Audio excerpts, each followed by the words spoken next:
राहुल गांधी ने दावा किया है कि नरेंद्र मोदी की सरकार 1 साल के अंदर गिर जाएगी और अब एक और दावा किया जा रहा है बिहार सरकार को लेकर।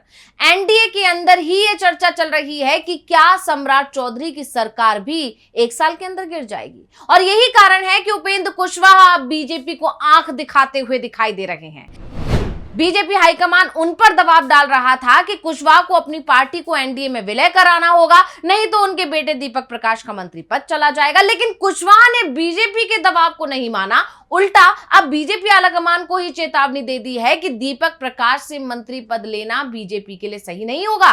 सवाल ये उठ रहे हैं कि आखिर उपेंद्र कुशवाहा के अंदर ये ताकत आई कहां से है। वो लगातार ये दावा कर रहे हैं कि उनकी विचारधारा जेडीयू से मिलती है और वो जाएंगे तो नीतीश के संग ही जाएंगे।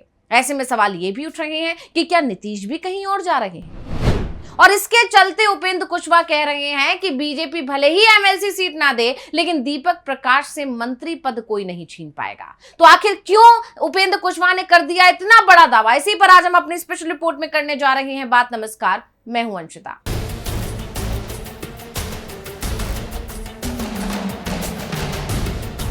एनडीए सरकार में सहयोगी उपेंद्र कुशवाहा ने 2 टूक कह दिया है कि दीपक मौजूदा एनडीए सरकार के पूरे कार्यकाल यानी 5 साल तक मंत्री बने रहेंगे। अब कुशवाहा के इस बयान से सियासत गर्मा गई है और तो और उपेंद्र कुशवाहा के बयान को बीजेपी के लिए कड़े संदेश के तौर पर देखा जा रहा है। उपेंद्र कुशवाहा ने अल्टीमेटम दे दिया है कि मंत्री पद तो वो किसी कीमत पर नहीं छोड़ेंगे और इसके बाद से चर्चा चल रही है और सबसे बड़ा सवाल ये उठने लगा है कि आखिर उपेंद्र कुशवाहा का प्लान क्या है।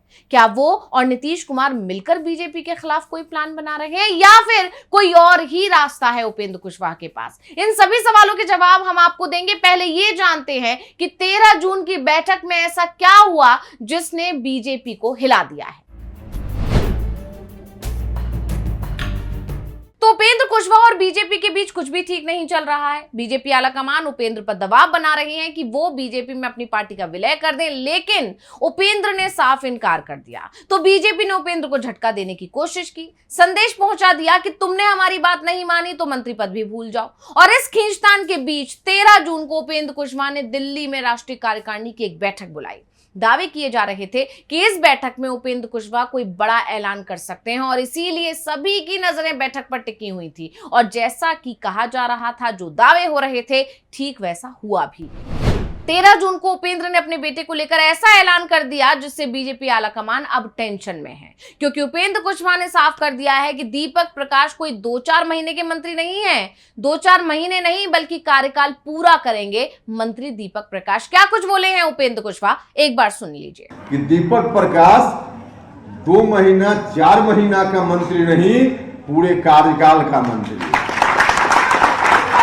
यही नहीं, उपेंद्र कुशवाहा से इसके बाद जब एक सवाल ये किया गया कि कैसे, तो उन्होंने बड़े ही अलग अंदाज में कहा कि बस देखते जाइए। अब उनका अंदाज बता रहा है कि उपेंद्र ने कोई जबरदस्त प्लान बना लिया है और वो जानते हैं कि उनका ये प्लान किसी कीमत पर फेल नहीं होगा, यानी इस प्लान की बीजेपी के पास कोई काट नहीं है। इसलिए उन्होंने पूरे आत्मविश्वास के साथ ऐलान किया है कि दीपक पूरे 5 साल मंत्री रहेंगे। आप जानते ही हैं कि दीपक प्रकाश बिना किसी सदन के सदस्य बने ही बिहार सरकार में पंचायती राज मंत्री पद की शपथ ले चुके हैं। पहले खबर थी कि उन्हें विधान परिषद की टिकट मिलेगी और फिर वो मंत्री बने रहेंगे, लेकिन जब उपेंद्र ने बीजेपी की शर्तें नहीं मानी, ना तो पार्टी का विलय किया, ना ही दीपक को बीजेपी के कोटे से विधान परिषद भेजने पर वो राजी हुए। साथ ही ये बयान देकर सियासत और गर्मा दी कि एक पद के लिए वो पार्टी के अस्तित्व को नहीं मिटा सकते, यानी एक पद उनके लिए इतना जरूरी नहीं है कि पार्टी का नामो निशान खत्म हो जाए। और इसका असर ये हुआ कि दीपक को टिकट नहीं मिली और दीपक के राजनीतिक भविष्य पर अब सवाल उठ रहे हैं, क्योंकि संवैधानिक नियमों के अनुसार बिना किसी सदन के सदस्य बने 6 महीने तक ही कोई व्यक्ति मंत्री पद पर रह सकता है। ऐसे में जब उपेंद्र कुशवाहा ने यह कहा है कि दीपक अपना कार्यकाल पूरा करेंगे, बस इंतजार कीजिए और देखिए, तो सवाल उठना तो लाजमी है कि दीपक प्रकाश कैसे पूरे कार्यकाल तक मंत्री बने रहेंगे। आखिर किस आधार पर उपेंद्र कुशवाहा ने यह बयान दे दिया है, या फिर उन्हें कोई सपोर्ट मिल रहा है। तो उपेंद्र कुशवाहा के दावे के बाद से यह सवाल बहुत अहम हो जाता है, क्योंकि अभी के हालात में तो उनकी बात गधे के सिर पर सींग जैसी लग रही है। लेकिन राजनीति को लेकर एक बात कही जाती है, और वो ये कि यहां जो होता है वो दिखता नहीं है, जो दिखता है वो होता नहीं है। कब नई संभावनाएं पैदा हो जाए ये कोई नहीं जानता। ऐसे में जानकार ये कह रहे हैं कि उपेंद्र ने ये बयान यूं ही नहीं दिया है। तो अब ये भी समझते हैं कि आखिर क्या है उपेंद्र कुशवाहा का वो प्लान जिसने बीजेपी को बेचैन कर दिया है। आखिर क्यों उपेंद्र कुशवाहा ने इतना बड़ा बयान दे दिया? तो दीपक प्रकाश ने 7 मई को शपथ ली थी, आप जानते ही हैं। नियम के अनुसार कोई भी व्यक्ति बिना सदस्य रहे 5 महीने और 29 दिनों तक मंत्री रह सकता है। इसलिए वो नवंबर के पहले हफ्ते तक बिना विधायक या एमएलसी बने भी कैबिनेट में रह सकते हैं। इधर नवंबर में विधान परिषद की 8 सीटें और खाली हो रही हैं। हालांकि ये सभी सीटें स्नातक और शिक्षक निर्वाचक वाली हैं, जिसमें दीपक प्रकाश के लिए संभावना बहुत कम है। लेकिन इसके बाद मार्च में राज्यपाल के कोटे से कुछ सीटों पर सदस्यों का मनोनयन होना है। ऐसे में कहा जा रहा है कि 6 महीने पूरे होने से पहले दीपक मंत्री पद से इस्तीफा देंगे। इस्तीफा देकर दोबारा मंत्री पद की शपथ ले लेंगे, जिससे उनका कार्यकाल फिर 6 महीने के लिए यानी 5 महीने 29 दिन के लिए बढ़ जाएगा। और इसके बाद दीपक प्रकाश मार्च तक आराम से बैठेंगे और मार्च में उपेंद्र कुशवाहा दीपक प्रकाश को विधान परिषद सदस्य के लिए मनोनीत करवाने की कोशिश करेंगे। लेकिन सवाल ये भी है कि क्या तब बीजेपी उपेंद्र की बात मान जाएगी? ये सवाल इसलिए उठ रहे हैं क्योंकि उपेंद्र ने बीजेपी में विलय करने के लिए साफ तौर पर इनकार कर दिया है। एक बार नहीं बल्कि कई बार उन्होंने ऐसा बयान दिया, जिससे ये तो साफ हो गया है कि वो बीजेपी के सामने घुटने नहीं टेकेंगे। ऐसे में जब पहले बीजेपी ने उपेंद्र कुशवाहा को टिकट नहीं दिया तो आगे कैसे दे देगी?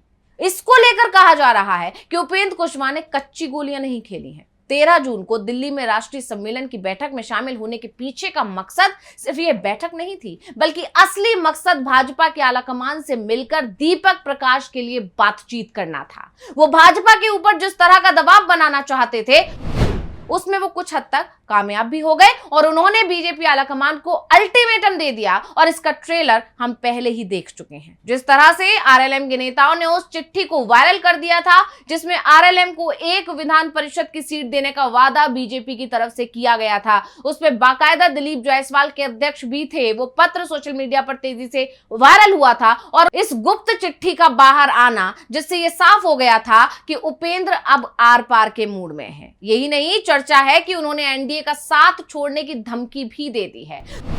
तो अब सवाल यह है कि क्या उपेंद्र की धमकी बीजेपी आलाकमान पर दबाव बना पाएगी?